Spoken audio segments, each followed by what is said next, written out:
दोस्तों मैं आपको स्ट्रांगली रिकमेंड करूंगा कि अगर आपने इसका फर्स्ट सेकंड थर्ड एपिसोड नहीं देखा तो लिंक आपको डिस्क्रिप्शन में मिल जाएगा। आप प्लीज़ जाओ और फर्स्ट और सेकंड और थर्ड एपिसोड देखो, तभी आपको ये फोर्थ एपिसोड अच्छी तरह समझ आ पाएगा और तभी आप इस स्टोरी को थोड़ा समझ पाओगे। तो चलिए स्टार्ट करते हैं। रोहन रिया को घर पे लेके जा रहा था, बट रोहन के दिमाग में चल रहा था कि नहीं यार, क्या क्या सवाल पूछेंगे, क्या क्या पूछेंगे घर वाले मुझसे, लोग पूछेंगे, मैं ऐसे कैसे इस लड़की को अपने घर पे ले जाऊं। और रोहन अपने दिल और दिमाग से लड़ने लगा कि यार मैं क्या करूं, मुझे समझ में नहीं आ रहा, मैं इस लड़की यहीं पे छोड़ के जाऊं या फिर घर पे लेके जाऊं। और एंड में रोहन ने तय किया कि मैं इस लड़की को यहीं पे छोड़ के जाऊंगा। मैंने इसको वहां से तो बचा लिया है, अब मैं अपनी लाइफ बर्बाद नहीं करूंगा, इसको घर पे ले जाके। रोहन ने कार रोकी और उस लड़की की तरफ देखा, बट रोहन उसको नीचे उतार ही नहीं पाया।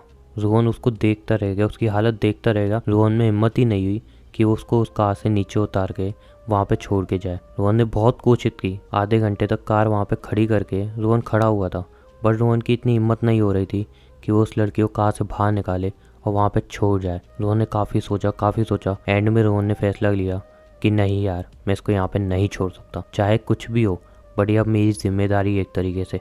और लोगों ने इसके इतना बुरा किया, मैं इसके अब बुरा नहीं कर सकता, लोग कुछ भी कहें मुझे फ़र्क नहीं पड़ता, मैं इसको यहाँ पे नहीं छोड़ूंगा।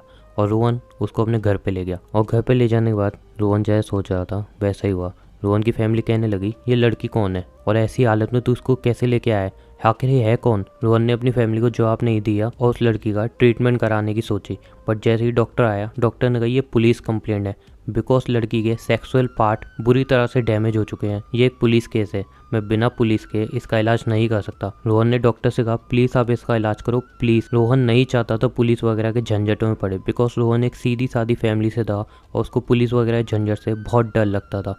जी हाँ, ये भी सच है कि सीधे साधे लोग अक्सर पुलिस के पास जाने से डरते हैं। मुझे नहीं पता क्यों, बट एक बात कहूँ, पुलिस इतनी भी बुरी नहीं थी, वो हमारी सुरक्षा के लिए होती है। कभी कभी हमें पुलिस पे भरोसा भी कर लेना चाहिए, बट रोहन ने ऐसा नहीं किया। रोहन को बहुत डर लग रहा था कि नहीं यार, पुलिस क्या क्या सवाल उठाएगी, क्या क्या होगा। रोहन में इतनी हिम्मत नहीं थी कि वो पुलिस के पास जाए। और डॉक्टर भी अपनी जगह पे अड़ा रहा कि मैं इसका ऐसे इलाज नहीं कर सकता हूँ, ये पुलिस केस है, इसके साथ रेप हुआ है बुरी तरह से, मैं इसका इलाज नहीं कर सकता हूँ। इस लड़की के जो सेक्सुअल पार्ट हैं वो बुरी तरह से डैमेज हुए हैं, मैं इसका ऐसे इलाज नहीं कर सकता हूँ। रोहन की फैमिली ने भी फिर डॉक्टर को समझाने की कोशिश की कि प्लीज़ आप बात समझो और इसका इलाज कर दो, जबकि रोहन की फैमिली को कुछ पता नहीं था। लेकिन रोहन की फैमिली ने फिर भी लड़की की हालत देख के डॉक्टर को कन्विंस किया और एंड में वो डॉक्टर वहाँ से चला गया, उसने इलाज नहीं किया। पूरा कन्विंस होने के बाद भी उस डॉक्टर ने उसका इलाज नहीं किया। तभी रोहन की मम्मी ने कहा मेरी एक फ्रेंड है जो कि काफ़ी अच्छी डॉक्टर है, मैं उसको बुलाती हूँ, वो मना नहीं करेगी इसका इलाज करने से। रोहन की मम्मी ने अपनी फ्रेंड को फ़ोन किया और वो आई, बट उसका भी यही था कि पहले पुलिस कंप्लेन लिखी जाएगी, मैं फ्री इलाज कर पाऊँगी। बट रोहन की मम्मी ने उसको समझाया कि प्लीज़ बात समझो, तो वो मान गई और उसने इलाज किया। इलाज करते करते बहुत टाइम हो गया और काफ़ी लंबा रिया का ट्रीटमेंट चला। धीरे धीरे रिया ठीक होने लगी, रिया होश में आने लगी। रिया को ड्रग्स का इतना ओवरडोज दिया था कि वो बिल्कुल नशे में हो चुकी थी, बट धीरे धीरे ट्रीटमेंट के बाद वो होश में आने लगी। और उसने सबसे पहले रोहन से पूछा तुम कौन हो। रिया को डर लग रहा था कि कहीं मेरे साथ फिर कुछ बुरा ना हो। रिया रोहन से ही बहुत डर रही थी और रोहन से पूछ रही थी तुम कौन हो और मुझे यहाँ पे ऐसे क्यों लाए, प्लीज़ मुझे जान दो, मैं तुम्हारे सामने हाथ जोड़ती हूँ। रोहन समझ चुका था कि ये बहुत अंदर से डर चुकी है। रोहन उसके पास बैठा और रोहन ने हिम्मत दिलाई कि मेरे को गलत मत समझो, मैं तुम्हारे साथ कुछ भी गलत नहीं करूँगा। और रोहन ने पूरी बात बताई, तुम्हारे साथ ऐसे ऐसे हुआ था, मैं वहाँ से तुम्हें लेके आया हूँ और तुम्हारा ट्रीटमेंट चल रहा है। फिर भी रिया को भरोसा नहीं हुआ। कैसे भरोसा करती, क्योंकि इतने बुरे लोग जो मिले थे उसको अपनी ज़िंदगी में। और रिया रोते हुए उससे बोलने लगी प्लीज़ मुझे यहाँ से जान दो, मैं थक चुकी हूँ, प्लीज़ मुझे यहाँ से जान दो, या फिर मेरे ऊपर एक रहम कर दो, मुझे ज़िंदा मार दो यहीं पे, मैं वो नहीं जीना चाहती, मैं हार चुकी हूँ, मैंने बहुत कोशिश की लड़ने की, बट मेरे में अब हिम्मत नहीं है, मैं अब जीना नहीं चाहती, प्लीज़ मुझे मार दो प्लीज़। रोहन ने कहा तुम पागल हो गई हो, मैं जानता हूँ तुम बहुत बुरे लोगों से टकराई हो, बट अब तुम मेरे साथ हो और कोई तुम्हें कुछ नहीं कर सकता। जब तक तुम मेरे साथ हो कोई तुम्हारा कुछ नहीं बिगाड़ सकता, टेंशन मत लो। धीरे धीरे काफ़ी टाइम तक रिया और रोहन के पास ही रही और देखते ही देखते 5 महीने होने को आ गए। रिया पूरी तरह से ठीक हो चुकी थी, रिया पूरी तरह से होश में आ चुकी थी और रोहन से भी रिया की काफ़ी अच्छी बॉन्डिंग बन चुकी थी। बट रिया को यहाँ पे नहीं रुकना था, रिया को एक नई ज़िंदगी मिल चुकी थी, वो खुश रह सकती थी। बट रिया इतनी कमज़ोर नहीं थी, जिन लोगों ने रिया के साथ ये सब किया रिया उनको माफ़ कर दे या छोड़ दे, और वो लोग माफ़ी के भी काबिल नहीं थे, तो रिया उनको माफ़ क्यों ही करेगी। रिया ने ठान लिया था कि उसको कुछ ऐसा करना है कि कभी किसी के साथ गलत होते हुए देखे वो उसकी मदद करने के लायक बन सके। रिया ने सोच लिया था कि उसको एक IPS ऑफिसर बनना है। रिया ने काफ़ी मेहनत की, दिन रात एक कर दिया और वो आईपीएस ऑफिसर बन गई। उसकी लगन, उसकी मेहनत रंग लाई और वो एक दिन आईपीएस ऑफिसर बन गई। आईपीएस ऑफिसर बनने के बाद सबसे पहले उसने राकेश को सबक सिखाया। जो राकेश ने उसके साथ किया था वो माफ़ी के काबिल नहीं था, बिकॉज अगर राकेश ऐसा नहीं करता अपने टाइम पास के लिए तो रिया की ज़िंदगी इतनी बदतर नहीं बनती। उसने राकेश को सबक सिखाया और राकेश के ऊपर केस चलाया। फिर वो गई उस गांव जहाँ पे वर्जिनिटी जैसी एक घटिया परंपरा चलती है कि अगर लड़की वर्जिन नहीं है तो उसको धक्के मार के निकाल दिया जाता है वहाँ से। रिया ने पूरा वहाँ का सिस्टम बदल दिया। उसने आईपीएस ऑफिसर की पावर दिखा दी। काफ़ी लोग उसके खिलाफ थे, काफ़ी लोग, बड़े बड़े नेता तो उसके खिलाफ हो गए बिकॉज उस गांव की सोच काफ़ी थी। बट रिया ने फिर भी हार नहीं मानी और रिया लड़ती रही सिस्टम से और उन गाँव वालों से, और आखिर रिया ने वहाँ का सिस्टम चेंज कर ही दिया। वो घटिया परंपरा वहाँ से ख़त्म कर ही दी। कहते हैं ना, घायल शेर बहुत खतरनाक होता है, उसी तरह घायल लड़की बहुत खतरनाक होती है। सच में रिया ने वहाँ का पूरा सिस्टम बदल दिया और ये जो वर्जिनिटी चेक करने जैसी घटिया परंपरा थी उसको पूरी तरह से उस गांव से ख़त्म कर दिया। अब बारी थी उस आदमी की।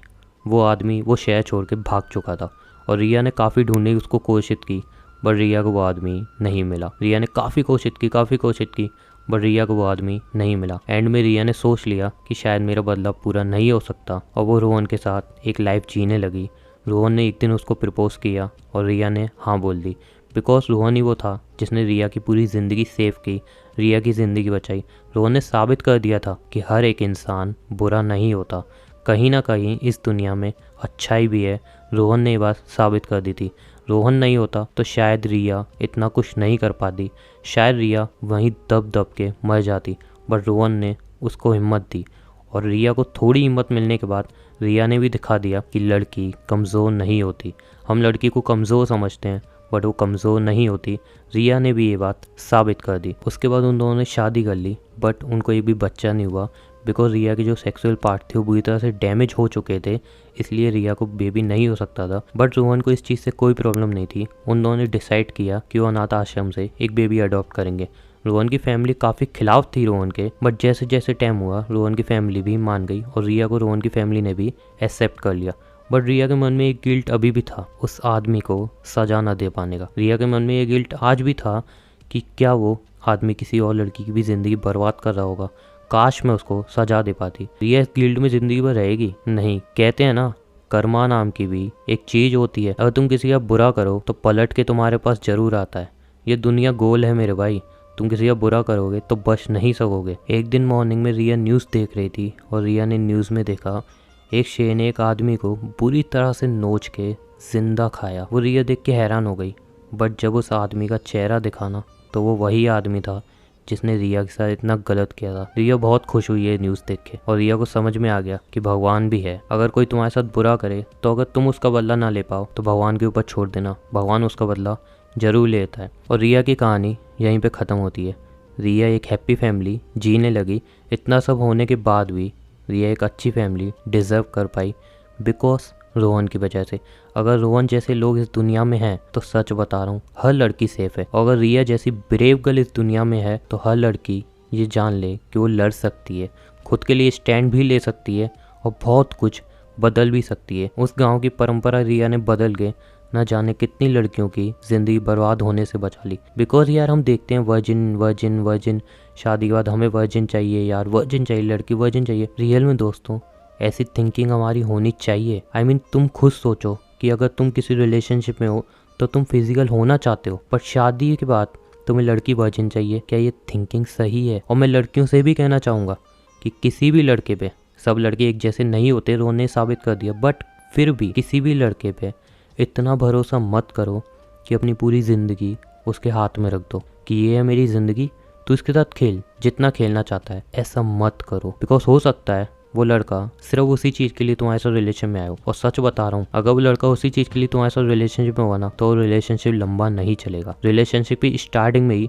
तुम फिजिकल मत हो। अगर वो लड़का तुमसे प्यार करता होगा तो वो कभी भी तुमसे ये चीज़ नहीं चाहेगा। और लड़कों से भी एक छोटी रिक्वेस्ट है, वो वर्जिन है या नहीं ये सब सवाल करना प्लीज़ बंद कर दो, प्लीज़, हाथ जोड़ के विनती यार। बुरा लगता है लड़कियों को जब हम पूछते हैं आप वर्जिन हो, पक्का आप वर्जिन ही हो ना, श्योर आप वर्जिन ही हो ना। कभी लड़की तुमसे पूछे तो कैसा लगेगा कि तुम वर्जिन हो? हम लड़के चाहे कुछ भी करें बट लड़की हम चाहते हैं कि हमें वर्जिन ही मिले। रियल में मैं सब लड़कों को गलत नहीं कह रहा हूँ, बट कुछ लड़कों की थिंकिंग बहुत घटिया होती है इस मामले में।